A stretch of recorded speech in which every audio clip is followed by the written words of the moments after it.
안녕하세요. 저는 30대 후반의 주부입니다. 얼마 전 동서 시집살이에 5, 6월에 서리빨 칠 뻔한 사연이 있어서 이렇게 보내게 됐습니다. 여자가 한을 품으면 서리가 내린다고 하죠. 다들 봄꽃에 즐거울 때 저는 매일매일 동서와 살얼음판 위에서 지내고 있었어요. 저는 아이를 둘을 낳고 살면서 시댁 일로 스트레스를 받아본 적이 없었습니다. 오히려 며느리 걱정을 제일 먼저 해주는 시댁이었어요.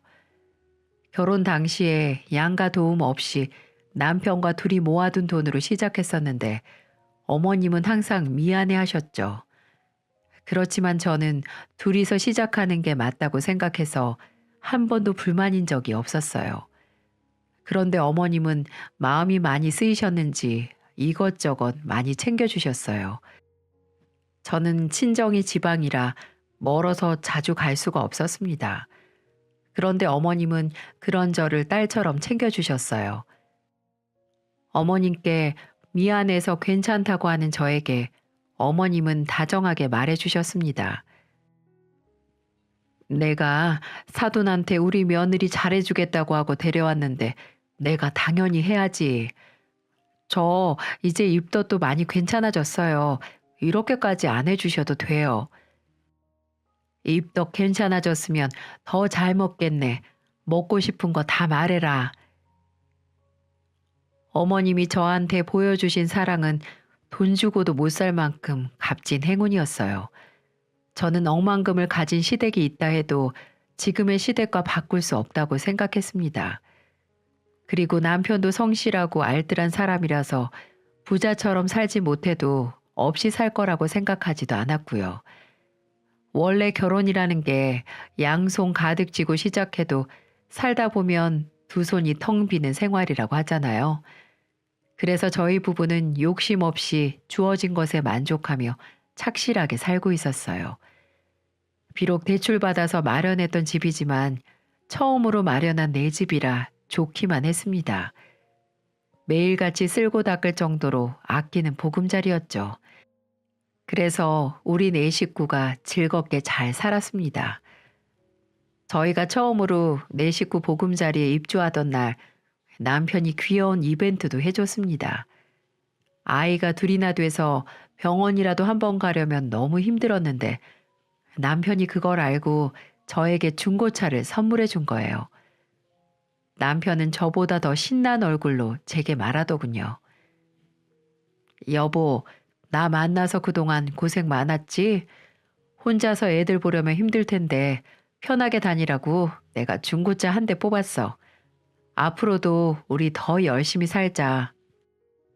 그동안 남편이 용돈에 보너스까지 모아서 산 차라며 중고차를 사줬어요. 제가 굳이 말 안 해도 배려해주는 남편 덕분에 부족한 것도 모르고 살 수 있었습니다. 이렇게 잘 살던 제 일상이 흔들리기 시작했던 건 중마고우였던 남편의 부장님과 엮이면서 금이 가기 시작했어요. 결혼 전에도 남편은 부장님을 저에게 따로 소개시켜주며 가장 믿는 인생 선배라고 소개해줘서 알고 지낼 수 있었거든요. 저희 결혼식 때도 축의금을 200만 원이나 해주실 정도였죠. 남들은 30에서 50만 원 정도 하는데 혼자 200만 원이나 하는 걸 보니까 각별한 사이구나 생각했어요. 당시에도 부장님은 자식들은 캐나다로 유학 보낸 기러기 아빠였는데 종종 캐나다에서 선물 왔다고 저희도 따로 챙겨주곤 하셨습니다. 그런데 나이 든 남자가 혼자 사는 건 티가 날 수밖에 없잖아요. 캐나다에서 보낸 선물 준다고 저희 집에 오셨는데 셔츠는 구겨져 있고 옷소매도 얼룩져 있는 게 보였어요. 그래서 저는 선물까지 챙겨와서 남편이랑 애들과 즐겁게 놀고 있는 부장님께 말했습니다. 아유, 옷이 이게 뭐예요? 이런 게 다 와이프 욕먹이는 건데 주말에 한번 가져와요. 우리 남편 거 세탁할 때 같이 해드릴게요.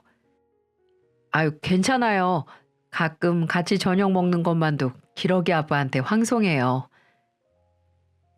저는 후줄근한 부장님 모습이 신경 쓰여서 신경 써주려 했던 건데 부장님은 한사코 거절하셨어요. 그래도 혼자서 적적할 것 같아서 남편 보고 같이 퇴근해서 집으로 오라고 했던 적도 많았네요. 그렇게 서로 챙겨가며 집도 오고 갈 정도로 친한 사이였어요. 그리고 부장님은 집에 올 때 꼭 빈손으로 오질 않았죠. 한 번은 자기가 너무 자주 오는 거 아니냐고 양손에 선물을 한가득 들고 오셨는데 그것도 민망한지 저에게 민망한 듯 말하더군요. 내가 너무 자주 와서 괜히 귀찮게 하는 거 아니죠? 맨날 먹기만 해서 몇 개 사봤는데 받아요. 다음에는 그냥 오세요. 먹던 밥상에 숟가락 하나 더 올리는 건데요, 뭐. 부장님은 그 후에도 초대하면 늘 양손 가득 오셨고 바빠서 아무것도 못 사는 날은 나중에 애들 맛있는 거 사주라며 돈도 챙겨주며 가실 정도로 좋으신 분이었어요. 그래서 부장님이 혼자 계시는 동안 가깝게 잘 지낼 수 있었어요. 부장님은 저희 집에 놀러 오시면 자기 애들도 이럴 때가 있었다고 잘 놀아주셨어요. 애들이 연년생이라 힘들었는데 부장님이 집에 오시는 날은 애들을 잘 봐줘서 저도 너무 편했습니다. 이렇게 자상한 부장님 덕분에 저희 식구들이랑 가족처럼 잘 지낼 수 있었고요. 하지만 너무 팔자가 편해 보였는지 남편이 청천벽력처럼 사고를 쳤더군요. 그야말로 마른 하늘의 날벼락 같은 일이었습니다. 자주 놀러 오던 부장님이 연락도 안 되고 잘 안 오시길래 남편에게 물어봤어요. 여보, 부장님 무슨 일 있으셔? 요즘에는 집에도 잘 안 오시네. 기러기 생활도 적응이 되셨나? 혼자서 잘 지내는 것 같던데? 남편은 제가 묻는 말에 대충 대답을 하고는 말을 돌렸습니다. 늘 부장님 이야기만 나오면 시시콜콜한 얘기까지 하던 남편의 태도가 의아했지만 대수롭지 않게 넘겼죠. 하지만 남편이 애써 숨기려 했던 사고가 터지고 말았어요. 시장을 보고 집에 들어가면서 우편함을 봤는데 남편 앞으로 독촉장이라며 카드사에서 온 고지서가 있었어요. 열어보니까 대출금을 상환하라는 내용이길래 전 보고도 믿을 수가 없었습니다. 집 대출만 생각해도 벌벌 떠는 사람이 무슨 이유로 카드 대출을 받았나 황당하기만 했어요. 떨리는 손으로 내용을 읽어보니까 이 사람이 카드 대출을 3천만 원이나 받아놓고 상환도 못해서 독촉장이 날아온 거였습니다. 아무리 생각해도 상의 없이 이럴 사람이 아닌데 이상하다고 생각했어요. 아무리 급해도 그렇지 카드 대출 이자가 얼만데 이런 짓을 했을까 어안이 벙벙했어요. 혹시 시댁에 일이라도 생겼나 걱정도 됐다가 그래도 한마디 상의도 없이 이렇게 큰 돈을 빌렸다는 게 화가 났습니다. 그날 남편이 집에 오자마자 거실로 불러앉혔어요. 그리고 카드사에서 온 우편물을 펼쳐 보이며 남편에게 말했습니다. 당신 카드사에서 3천만 원이나 뭐 하려고 빌렸어? 시댁에 내가 모르는 일이라도 생겼어? 남편은 제가 꺼낸 고지서를 보고 얼굴이 하얗게 질렸어요. 저는 사실대로 말하라고 다그쳤고 제 말을 들은 남편은 눈물을 뚝뚝 흘리며 말했습니다. 부장님이랑 포장마차에서 술을 마시는데 애들 유학 비용 때문에 술을 잔뜩 마시면서 우시더라. 그러면서 한 번만 도와달라고 하는데 거절할 수가 있어야지. 나도 거절해 봤는데 정말 나밖에 부탁할 사람이 없다고 해서 그래서 도와드렸어. 자초지종을 들어보니 남편은 부장님의 보증까지 선 상태였고 그것도 모자라 카드 대출 3천까지 빌려줘서 총 7천만 원이나 해준 겁니다. 그동안 부장님은 5년이 넘는 세월을 유학 비용으로 800만 원씩 보내고 있었는데 애들이 학교를 입학하면서 1,000만 원씩 보내다 최근에는 1,500만 원까지 보냈다고 하더군요. 저는 그래도 그렇지 어떻게 보증을 함부로 서주냐고 소리쳤습니다. 솔직히 친한 건 친한 거고 남의 집 애들 교육 비용에 뭐하러 돈을 빌려주나요? 도무지 이해할 수가 없어서 남편한테 받을 수는 있는 돈이냐고 소리쳤어요. 독촉장까지 날아왔는데 저희는 끌어모을 돈도 없었고 결국 집을 내놓고 말았습니다. 부장님이 고향에 있는 부모님 땅만 팔리면 바로 준다고 했다는데 그 땅이 언제 팔릴 줄 알고 기다리나요? 결국 저는 제가 아끼던 집을 내놓고 월세집을 구할 수밖에 없었습니다. 양가 어른들도 도와줄 상황이 아니라 저희 부부는 다시 허리띠를 졸라매야만 했습니다. 우리 아이들은 월세살이 하는데 자기 자식들은 캐나다에서 키워보겠다고 우리 가족을 사지로 몰아세웠다고 생각했거든요. 그래서 저는 이사하고도 한동안 부장님의 부자도 꺼내지 말라고 남편을 몰아세웠습니다. 급한 돈 갚고 이사하고 나니까 남편은 용돈도 마다하고 열심히 살았어요. 회사에서 나오는 작은 떡값도 꼭 저한테 보내곤 했죠. 정말 바닥부터 시작하는 심정으로 살고 있었어요. 그래도 짐 정리하고 자리를 잡고 나니까 애들 봐서라도 다시 심기일전 해보자 했어요. 남편도 주말에는 대리운전도 하고 참 열심히 살았습니다. 남편이 부지런하게 뛰어다녀서 애들 먹이고 입히는 게 부족하진 않았어요. 부장님도 돈만 생기면 조금씩이라도 돈을 갚아주셨고 다행이라고 생각했죠. 이미 벌어진 일 한탄해봐야 어쩌겠나 싶어 이렇게라도 만회하자고 남편과 참 열심히도 살고 있었습니다. 그런데 딱 이 시점에 도련님이 결혼 준비를 시작했고 동서와 만나게 된 거예요. 도련님은 서울대에서 만난 의대생이랑 오랫동안 연애를 하고 있었어요. 졸업 후 대기업을 다니고 있던 도련님과 달리 예비 동서는 의사 면허 합격까지 시간이 걸렸고 드디어 합격하게 되면서 본격적으로 결혼을 하게 된 거죠. 저는 이때까지만 해도 하나 있는 도련님이 장가 가는데 뭐라도 해드려야 할 텐데 고민이 참 많았습니다. 하지만 시댁에서 처음 동서를 보고 전 뭐 이런 사람이 다 있나 했어요. 부엌에서 어머님이랑 음식 준비를 돕고 있었는데 애들이 거실에서 아버님이랑 도련님이랑 놀고 있었거든요. 동서도 애들을 좋아하는지 곧잘 보는 것 같았죠. 그런데 갑자기 첫째가 우는 소리가 들렸고 거실로 가보니 황당 그 자체였습니다.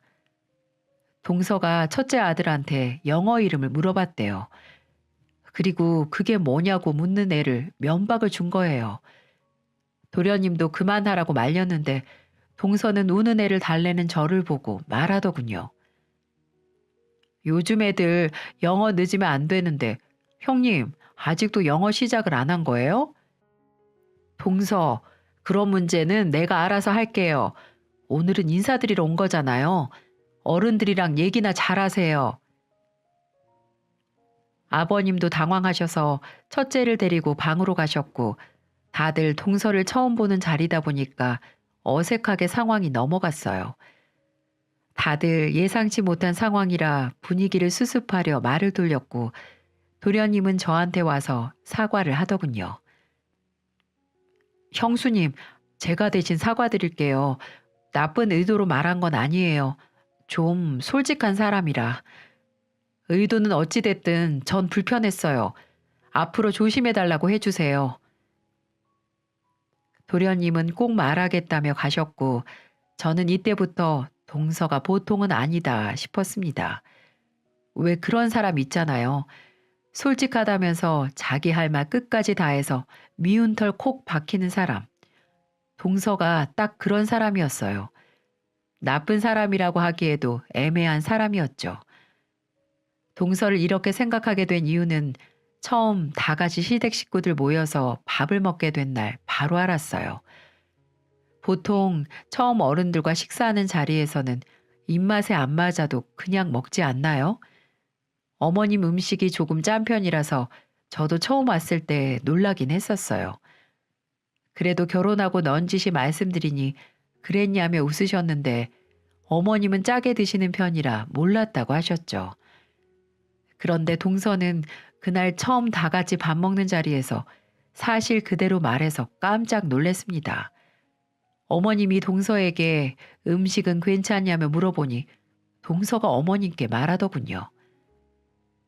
어머님, 음식이 전체적으로 너무 짠 것 같아요. 그래? 내가 조절한다고 했는데 간이 센 건가? 아니요, 그냥 너무 짠 것 같아요. 김치도 짜고요.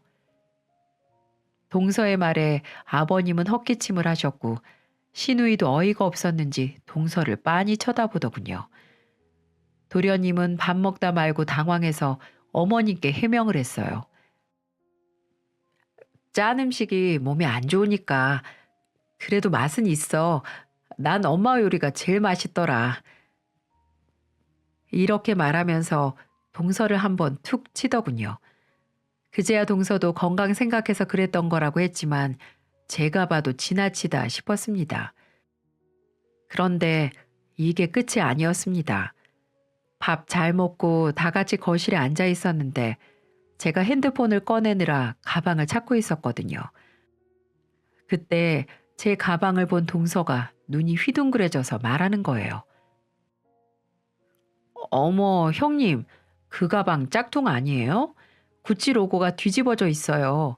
짝퉁 중에서도 완전 싼티 나는 것 같네요. 저는 동서의 말에 얼굴이 화끈거렸어요. 동서는 자기 가방을 들어 보이며 계속해서 저를 보며 말했습니다. 괜히 돈 아낀다고 짝퉁 사는 것보다 차라리 좀 비싸더라도 처음부터 제대로 된 명품 사는 게 더 경제적이에요. 저 이 샤넬 가방 3년 전에 샀는데 아직도 쓰거든요. 형님도 짝퉁 쓰지 말고 제대로 된 거 사세요. 동서 말이 끝나자 서방님은 동서한테 왜 그러냐며 끌고 나가려고 했고 저는 아무렇지 않게 동서에게 말했습니다. 가방 좋은 거 든다고 사람이 명품 되나? 샤넬 가방만 입고 동서는 통 눈치가 없네. 생각난다고 다 말하지 말고 말 좀 가려서 해. 동서는 인사 온 첫날부터 강한 인상을 남겼고 도련님은 뭐가 그렇게 좋은지 결혼 준비에 신이 난 것 같았어요. 게다가 동서가 혼전 임신을 한 상태라 도련님은 더욱 결혼을 서두르기도 했습니다. 그런데 전 도련님 결혼식 당일에 참석했다가 눈이 뒤집힐 뻔했어요. 남편이 안 말렸으면 진짜로 엎었을지도 몰라요. 제가 이렇게 흥분하게 된 건 바로 동서 때문이었어요. 축의금을 내고서 신부 대기실을 갔는데 첫째가 동서를 보며 공주님이라며 신나하더군요. 아무래도 드레스 입은 모습이 동화책에서 본 듯 했었나 봐요. 둘째는 남편이 안고 첫째는 저랑 손을 잡고 있었는데 동서가 저를 보며 말하는 거예요. 형님, 첫째가 손가락질 하면서 말하는데 안 말리세요? 손가락질이라니 애가 그러는 건데 뭐. 너무 애들 막 키우신다. 3살 버릇 평생 간다는데 지금부터 시작하세요. 동서, 우리 애가 손으로 그런 거 기분 나빴으면 사과할게. 근데 동서가 자꾸 그렇게 말하는 거 나도 불쾌해. 첫째가 3살인데 3살짜리 애가 손가락으로 말했다고 기분이 나쁘다는 겁니다. 기분이야 나쁠 수도 있는데 꼭 말끝마다 교육 어쩌고 하는 게 정말 듣기 싫었어요. 그랬더니 동서가 억울하다는 듯이 말하는 거예요. 제가 서울대를 나와서 알아요. 제 동기들 어릴 때부터 다 조기 교육받고 큰 애들이라서 알려드리는 거예요. 참 기가 막혀서 한마디 더 하고 싶었는데 손님들이 들어오는 바람에 그대로 나와야 했는데 화가 나서 그대로 집에 가고 싶었습니다. 남편이 결혼식 날이라 참자고 달래서 겨우 참았네요. 누가 보면 애라도 여러 키워본 사람인 줄 알겠더라니까요.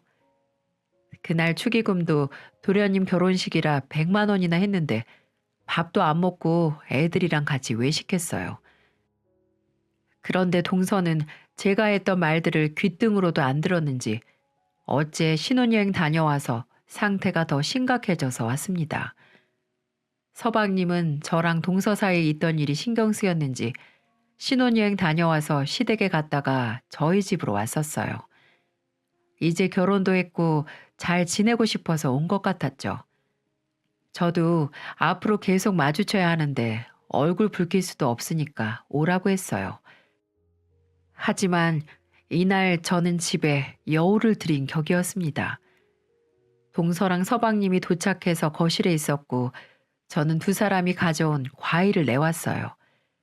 도련님은 저희가 이사한 집에 처음 와본다며 둘러보면서 말하더군요. 그러자 동서가 저를 보며 말했습니다. 형님, 여기 이사 오신 거예요? 여기 되게 구축 아파트잖아요. 애들도 어린데 좋은 아파트로 가시지. 왜 여기로 오셨어요? 아파트가 구축이라 그런가 주차하기도 너무 힘들었어요. 주차칸이 어찌나 좁아 터졌는지 벤츠는 주차도 못 한다니까요. 형님은 차 못 끌고 다니세요? 외제차가 주차하기 힘든 줄은 몰랐네. 우리는 국산차라 몰랐지. 이렇게 말하자 동서는 비웃더니 저에게도 되지도 않는 훈계질을 하더군요. 형님, 요즘 애들 아파트 브랜드도 알고 차 마크도 다 알아요. 애들 나중에 왕따 당하는 걸 보기 싫으면 얼른 차부터 바꾸세요. 그리고 왜 그 나이에 월세를 살고 있어요? 정말 눈치는 어디 밥 말아먹고 왔는지 꼬치꼬치 캐묻는 통에 기분이 정말 나빴어요. 서방님은 안절부절하면서 동서를 말렸는데 동서는 뭐가 그렇게 궁금한지 알고 가야겠다는 표정이었습니다. 저는 과일을 탁자에 내려놓으며 동서에게 말했어요. 사정이 있어서 잠깐 월세 살려고 온 거야. 애들 좀 더 크면 우리도 집 다시 사려고 알아보고 있어. 월세, 중고 국산차까지 정말 애들 생각해서라도 꼭 하나는 바꾸세요. 동서는 정말로 걱정을 하는 건지 비꼬는 건지 해맑은 표정으로 말하더군요. 대체 저 머릿속에는 뭐가 들었는지 하는 말마다 가시 있는 말을 하는데 일부러 저러나 싶었습니다. 그래서 저도 동서에게 한마디 했죠. 동서, 내가 지난번부터 말하고 싶었는데 남 걱정 그렇게 함부로 하는 거 아니야. 저는 정말 걱정도 되고 어떤 기분인지 궁금해서 물어본 거죠. 전 축의금도 많이 하셨길래 잘 사는 줄 알았어요. 받고도 민망하네요. 내가 서방님 혼사에 그것도 못할까 봐? 그리고 자꾸 뭘 한다고 그런 소리를 해. 제가 동서와 분위기가 점점 안 좋아지자 서방님은 동서를 말렸고 남편도 서방님에게 오늘은 이만 가보라며 말했습니다. 서방님은 저에게 죄송하다며 사과를 하며 일어났고 아무리 생각해도 분하고 억울했어요. 그렇게 분위기 풀어보겠다며 왔던 서방님은 동서를 데리고 나가면서 죄송하다며 인사를 하고 나갔습니다. 그 후로 서방님네와는 연락도 잘 안 하고 지냈어요. 딱히 만날 일이 없기도 했고 만나봐야 불나만 생기니 기분이 안 좋았죠. 그런데 왼수는 외나무 다리에서 만난다고 명절은 피할 수가 없었어요. 그래서 몇 달 만에 동서를 시댁에서 만나게 된 거죠. 설날에 다시 만난 동서는 임신 중이라 배가 제법 나온 상태였어요. 동서는 마치 당연하다는 듯 인사를 하고 거실 한 구석에 눕다시피 앉았습니다. 그러면서 하는 소리가 여기까지 오느라 너무 힘들었어요. 지금 퇴교할 시간이라서 잠깐만 누워 있을게요. 그러면서 거실 한 구석에서 헤드폰을 끼고 눕는 겁니다. 저희 시댁은 며느리 눈치 주거나 하는 것도 없고 워낙 편하게 해주는 분위기이긴 했어요.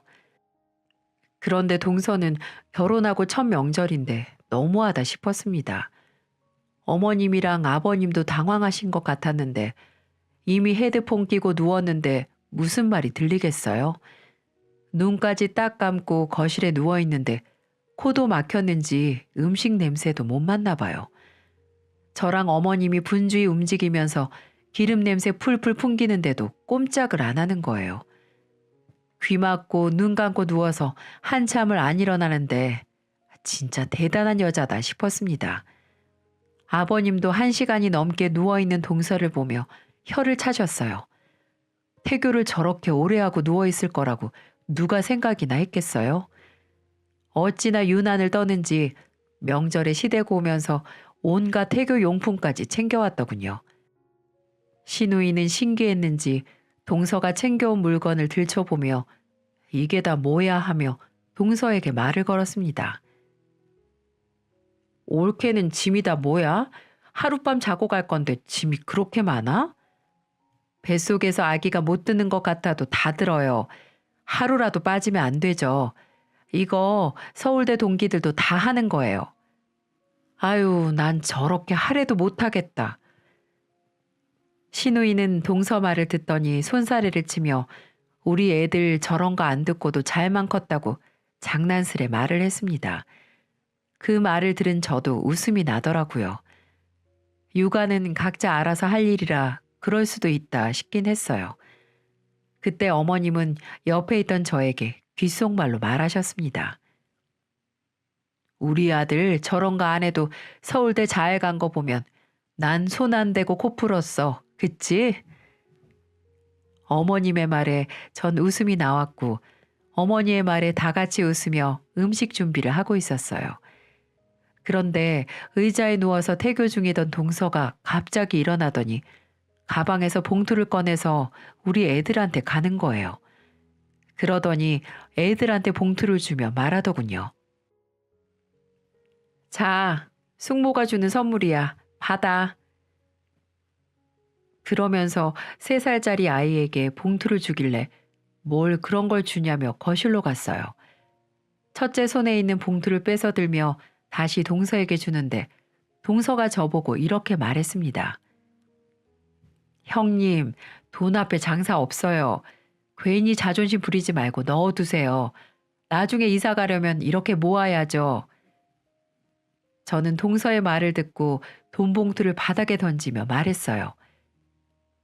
동서, 내가 만만해? 내가 함부로 말하지 말라고 했지? 다 형님 생각해서 하는 소린데 왜 화만 내세요? 그리고 제가 서울대 나와서 의사까지 됐는데 이 정도 말은 할 수 있잖아요. 그리고 나이 많다고 다 아는 거 아니에요. 제가 알려줄 때 고맙다고 하셔야 된다니까요. 동서의 말을 들은 시어머님은 저보다 더 화를 내며 동서의 말에 반박을 하셨습니다. 너는 위아래부터 배워. 위아래 없이 말하는 것도 태교 중인 거냐? 그게 아니라 형님이 빠듯하게 사느라 애들 교육에 통 신경을 못 쓰니까 한 소리예요. 그만해. 우리 손주들 네가 신경 안 써도 잘만 크고 있었어. 어머님이 동서에게 한마디 하자 동서는 금세 뾰루퉁해지더군요. 어쩜 그렇게 기분이 표정에 다 드러나는지 정말 애가 애를 가졌다 싶었습니다. 서방님도 동서한테 눈치를 주는 것 같았어요. 하지만 동서는 삐져도 단단히 삐져버렸고 아예 막 나가자고 작정을 했더군요. 한바탕 소란이 지나가고 저녁을 차렸는데 동서가 돕겠다며 오는 거예요. 그런데 음식을 식탁으로 옮기는데 반찬이 노골적으로 한쪽으로 치우쳐 있더군요. 가만 보니까 음식들이 서방님이랑 어머님, 아버님 앞에만 있는 겁니다. 제 남편이랑 애들 앞에는 반만 덩그러니 놓여 있었죠. 저는 기가 막혀서 음식을 끌어다가 남편이랑 애들 앞에 두려는데 동서가 제 손을 잡고 말하는 거예요. 형님, 위아래가 있지 반찬 그냥 이쪽에 둬요. 집에 가기 전에 배라도 채우고 가려고 하시나 왜 그러세요? 동서, 지금 말 다 했어? 저 배울 만큼 배웠고 다 알고 하는 소리예요. 형님 제가 말하면 화만 내시지 말고 좀 받아들이면 편하잖아요. 그래, 배울 만큼 배웠으면 명절 다 챙기고 가. 태교로 전도 붙이고 음식도 다 하고 해. 저는 동서에게 으름장을 놓고 어머님이랑 아버님께 먼저 가보겠다고 인사를 하고 애들을 데리고 남편이랑 나와버렸어요. 시누이도 인사만 하고 시댁에 가서 없었고 동서 보고 설 당일 음식 혼자 해보라며 나온 거죠. 이렇게까지 할 생각은 없었는데 점점 우리 애들까지 무시하는 꼴이 진절머리가 나더라고요. 어머님은 저보고 고생했다며 일단 쉬고 내일 보자고 하셨고 아버님도 혀를 차며 들었던 숟가락도 내려놓으셨습니다. 명절에 모이면 즐겁기만 했던 시댁이 동서가 오고 나서 불편하기만 했어요. 게다가 시부모님도 동서 오고 나서 제가 시댁에만 오면 힘들어하는 것 같다며 너무 마음 쓰지 말라며 위로해 줄 정도였습니다. 미꾸라지 한 마리가 물을 흐리고 있는 꼴이었어요. 다음 날 설 당일이 됐고 어머님은 제게 전화로 말하셨습니다. 내가 중간에서 제대로 못했던 것 같아서 미안해. 그래도 설날인데 애들이랑 와서 밥이나 먹고 가. 어머님 죄송해요. 제가 너무 제멋대로 굴었어요. 내가 네 마음 다 알아. 그만큼 고생하면서 애들 키우고 남편 건사하는 거 힘든 일이야. 날 봐서라도 눈 질끈 감고 한 번만 왔다가 내가 입단속 제대로 해놨어. 저는 어머님의 부탁에 다시 짐을 챙겨 시댁으로 갔어요. 동서가 있어서 진짜 가기 싫었지만 어른들도 다 계시고 음식도 하다 말고 뛰쳐나왔으니 맏며느리로서 가야겠다 싶었습니다. 그리고 시댁에 도착했는데 동서가 앞치마 곱게 차려입고 저에게 인사를 하는 거예요. 만삭의 몸으로 고생했을 생각하면 좀 미안하긴 했지만 그래도 속은 시원하더라고요. 저는 어머님께 더 도울 일이 없냐며 물어보면서 주방으로 갔습니다. 어머님은 할 거 없다며 거실에 애들이랑 있으라고 하더군요. 첫째가 거실에서 아버님과 놀고 있었고 오랜만에 둘째도 시댁에서 서방님과 재밌게 놀았어요. 어머님은 동서에게 상은 준비가 다 됐으니까 수저랑 젓가락만 제대로 놓으라고 말하고는 거실로 오셨습니다. 잠깐 안부 물으며 어머님과 있었는데 동서가 식사하라며 부르더군요. 그런데 전 밥상을 보자마자 소리를 지르고 나와버렸습니다. 글쎄 저랑 남편이 애들이랑 앉으니까 동서가 숟가락이랑 젓가락을 가지고 왔는데 일회용품을 주는 게 아니겠어요? 제가 뭐 하는 거냐고 소리를 지르자 동서는 저를 보고 당당하게 말하더군요. 형님이랑 같은 숟가락 쓰기 싫어서요. 저는 못 배운 사람은 이해해도 배울 자세가 안 된 사람은 이해를 못 하겠어요. 저 만삭인데도 어제부터 지금까지 일했잖아요. 이렇게 배우려고 했어야죠. 이게 저희 가족한테 일회용 숟가락 젓가락을 준 이유라는 게 이해가 가시나요? 저는 동서의 말에 격분해서 말했습니다. 동서, 그렇게 똑똑한데 의사 면허 시험 왜 그렇게 오래 걸렸는데? 그 나이면 노산이야, 노산. 적당히 좀 해. 나야말로 밥맛 떨어져서 같이 못 먹겠어. 이 말만 남기고 시댁을 또 한 번 나와버렸네요. 남편도 화가 나서 그날은 제일 먼저 애들이랑 저를 챙겨서 나왔습니다. 정말 만날 때마다 얼굴 붉히는 통에 시댁이랑 연을 끊어버려야 하나 싶었습니다. 서방님이 사과하겠다고 전화도 하고 찾아도 왔지만 전 듣는 척도 안 했어요. 결국 동서가 출산할 때까지도 감정의 골은 깊어져만 갔습니다. 그래도 동서는 안 보고 살아도 시댁 어른들을 안 보고 살 순 없잖아요. 시댁을 2번이나 박차고 나온 맏며느리가 된 게 죄송해서 제가 먼저 사과도 드렸죠. 어머님은 동서가 100번 잘못한 거라고 해주셨고 동서랑은 별개로 시댁 어른들과도 자주 왕래했어요. 그런데 어머님께 반찬 좀 드리려고 남편이랑 같이 시댁에 갔다가 동서하고 딱 마주친 거예요. 동서도 저를 보고 놀랐는지 눈치를 보더군요. 서방님은 저를 보며 반갑게 인사했습니다. 형수님 오셨어요? 정말 오랜만이네요. 서방님, 소식 들었어요. 축하드려요. 정신이 하나도 없었어요. 애를 둘이나 키우시고 대단하십니다. 서방님은 저한테 엄지를 보이며 웃었고, 저도 같이 웃으며 뒤에 있던 동서를 봤어요. 저는 동서에게도 고생했다고 말해줬습니다. 제 말을 들은 동서는 고개만 숙이더군요. 하루 이틀 보는 싸가지도 아니고 이젠 그러려니 넘길 정도로 내성이 생겼었나 봐요. 동서가 아이를 데리고 거실로 갔고 저랑 남편도 거실에 앉아 서방님 얘기도 보며 이야기꽃을 피웠습니다. 어머님은 아마 뱃속에 있는 게 편하다고 할 정도로 육아가 힘들 거라고 했어요. 안 그래도 육아를 하다 지쳤는지 동서 얼굴이 반쪽이 된 것 같긴 했습니다. 그래서 먼저 키워봐서 얼마나 힘든지 알기 때문에 동서에게 넌지시 물어봤죠. 애 보는 거 힘들어도 동서 몸부터 챙겨. 얼굴이 반쪽이네. 요즘 잠도 못 자고 미칠 것 같아요. 애가 잠도 통 안 자고. 100일은 지나야 잠도 길게 잘 텐데 막 태어났을 때가 제일 힘든 거야.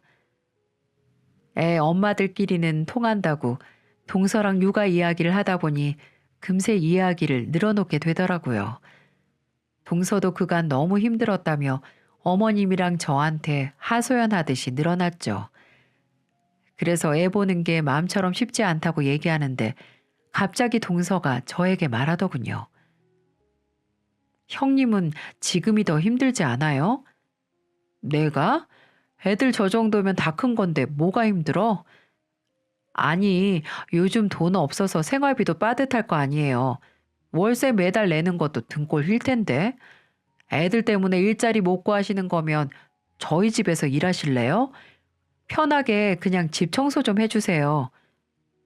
내가 왜 동선의 집 일을 해? 미쳤어? 그냥 봐달라는 거 아니에요. 월급 200에 대출도 받아줄게요. 도대체 언제까지 월세 살게요? 전세라도 옮겨 가셔야죠. 그 말을 듣고 기가 막혀서 한 소리 하려고 하는데 남편이 벌떡 일어나서 서방님의 뺨을 쳐버렸어요. 너무 놀라서 남편을 봤는데 화가 잔뜩 난 얼굴로 서방님께 말하더군요. 야, 이 새끼야. 넌 네 부인이 함부로 떠드는데 교육 똑바로 안 시켜? 언제까지 제멋대로 떠들게 둘 건데? 남편은 화가 잔뜩 나서 서방님께 말했는데 놀란 동서가 남편을 보며 소리를 지르는 겁니다. 지금 몰상식하게 뭐 하시는 거예요? 동서, 말 조심해. 동서 때문에 벌어진 일이잖아. 저도 동서에게 소리를 쳤는데 어머님이 자리에서 일어나더니 서방님의 뒤통수를 치시는 거예요. 내가 자식 서울대 보낸 엄마야. 나도 내 새끼 잘못하면 이렇게 키웠어. 너, 네 새끼 서울대 보내고 싶고 제대로 키우고 싶으면 나한테 한 수 배워. 어머님의 말에 동서는 어리 나간 듯 했어요. 서방님은 졸지에 고래 싸움에 새우등이 터진 셈이었습니다. 서방님은 동서에게 말했어요. 당신, 형수님이랑 우리 형한테 사과해. 당신이 잘못한 거야. 그리고 앞으로 우리 애기 100일 되기 전까지 여기서 지내. 당신 혼자 애 보는 꼴 내가 불안해서 더는 못 보겠어. 서방님의 말에 동서는 자기가 하겠다며 말했지만 아버님과 어머님은 인성교육을 위해서라도 시댁으로 들어와 있으라고 했습니다. 그러면서 어머님이 동서에게 이런 말을 하시더군요. 곰도 동굴에서 100일 동안 쑥이랑 마늘 먹고 사람 됐다고 하잖아. 너도 여기 와서 사람 돼서 보내줄게. 엄마 되기 전에 사람이 되는 게 먼저야. 우리 큰며느리가 너 용서할 때까지 여기서 육아해. 결국 동서는 잘못했다고 사과를 했고 어머님은 얄짤 없다며 서방님에게 바로 짐 가져오라고 했습니다. 저랑 남편은 서방님의 사과에도 듣는 척도 안 했고 어머님과 아버님은 그만 가서 쉬라며 나중에 전화 주겠다고 하셨죠. 그래서 전 어머니께 반찬만 드리고 나왔어요. 나오면서 남편에게 속이 다 시원하다며 칭찬해 줬더니 남편이 말하더군요. 당신이 나 때문에 죄 없이 당하는데 내가 참을 수가 있어야지. 내가 곰탱이 남편 데리고 사는 줄 알았는데 이럴 땐 또 든든하네. 남편이 사고 친 이유로 믿기만 했었는데 그날은 훤칠하고 잘나 보이기까지 하더라고요. 그날 저는 두 다리 쭉 뻗고 잤습니다. 얼마 만에 근심 걱정 없던 밤이었는지 아주 단잠을 잤던 것 같았어요. 그런데 소갈이 하던 일이 또 하나 풀리는 일이 있었답니다. 바로 남편의 중마고 부장님이 드디어 돈을 다 갚으신 거예요. 그동안 조금씩 보내던 돈은 이자라고 생각하라며 저희 부부에게 7천만 원을 그대로 보내셨습니다. 그러면서 제게 전화를 직접 주셔서 진심을 담은 말도 해주셨어요. 내가 동생한테 못할 짓을 했어요. 그동안 나 때문에 많이 힘들었을 텐데 살다 힘든 일 있으면 내가 제일 먼저 도와줄게요. 부장님은 이제 애들 유학 비용도 형편에 맞게 하기로 했다면서 캐나다에 있는 아내랑도 이야기를 다 했다고 하더군요. 알고 보니 부장님은 본인 부모님에게 손을 벌린 걸로 보였습니다. 저는 부장님께서 노력해 주신 덕에 바로 전세로 옮길 수 있었어요. 그리고 다시 남편과 쓸고 닦고 난리가 났었습니다. 그래도 월세 살 때보다는 확실히 여유가 생겨서 저금도 하나 생기니까 너무 좋았어요. 다시 저금도 하고 예전처럼 남편이랑 미래도 그리면서 잘 살고 있었습니다. 아, 그리고 얼마 전에 캐나다에 있던 부장님 와이프가 사과의 의미로 저에게 명품백도 선물로 보내주신 거 있죠? 명품 욕심은 없었는데 공짜로 생기니까 좋긴 하더라고요. 제가 이렇게 형편이 좋아지는 동안 동서는 어떻게 지냈는 줄 아세요? 어머니께 육아 스킬 전수 받느라 머리가 터지는 것 같았습니다. 가끔 놀려주려고 시댁 가보면 분유 타느라 정신 없는 것 같은데 어머님은 실수할 때마다 면박을 주더라고요. 어머님이 글쎄 동서에게 뭐라고 했냐면요. 아니 서울대 나온 애가 분유 물 온도도 잘 모르고 그렇게 젖병 흔들면 분유가 안 녹는다니까. 에휴 몇 번을 말해 혼자 할 수 있을까 원. 어머님은 동서가 하는 것마다 못마땅한 시선으로 말하더군요. 시아버님도 애 운다며 얼른 달래야 한다고 성화였고 동서는 그야말로 혼이 나간 사람 같았어요. 머리만 좋으면 뭐하냐? 지 자식 하나도 제대로 못 키우는 주제에. 네, 아버님 어머님 죄송합니다. 제가 더 노력을 해볼게요. 너무 웃기지 않으신가요? 그렇게 콧대 높은 동서는 기가 팍팍 죽어 있었습니다. 언제 한 번은 저를 따로 부르더니 자기 좀 살려달라고 애원을 하는데 그러게 처음부터 잘하면 얼마나 좋았겠습니까? 그랬으면 저 모양으로 살지도 않았겠죠. 어머님은 말도 못할 정도로 동서 군기를 꽉 잡고 있었어요. 한편으로는 어머님은 애를 봐주는 게 아니라 동서를 보며 동서를 키우는 것 같았습니다. 그래서인지 동서는 애 키우는 일에 훈수 두지도 않고 말을 막 하는 이상한 버릇도 사라졌어요. 입 잘못 놀리면 어머님이랑 아버님이 한 소리씩 하시니까 고쳐질 수밖에 없겠다 싶었습니다. 시댁에서 어머님 아버님이 사람 하나 만들고 있다고 생각했어요.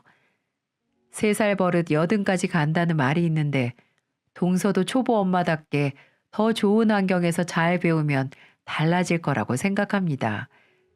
애들 잘 키우는 것도 좋지만 부모가 먼저 잘못된 버릇이 있나 살펴야 하는 것 같아요. 부모가 잘못된 인성으로 애들 가르치면 제 아무리 좋은 걸 보여줘도 소용없는 일이라는 생각도 들었습니다. 육아가 누구나 할 수 있는 것 같아도 잘하는 게 어려운 일이잖아요. 누가 애들 막 키우고 싶어서 막 키우겠습니까? 애들 아무리 잘 키운다고 해도 엇나가는 일이 있을 텐데 그럴 때는 부모가 제대로 개념 잡고 올곧게 있어야 애들도 부모를 보고 하나라도 더 잘 배울 수 있는 거죠. 동서랑 제대로 맞붙고 나니까 저도 이제는 좀 봄이 온 걸 느끼고 있습니다. 가족들과 이 봄을 즐길 수 있게 돼서 저는 너무 행복하네요.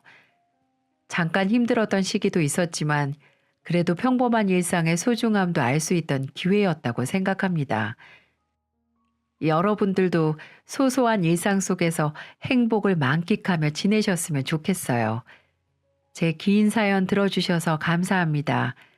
앞으로도 즐거운 일상만 가득하길 바랄게요.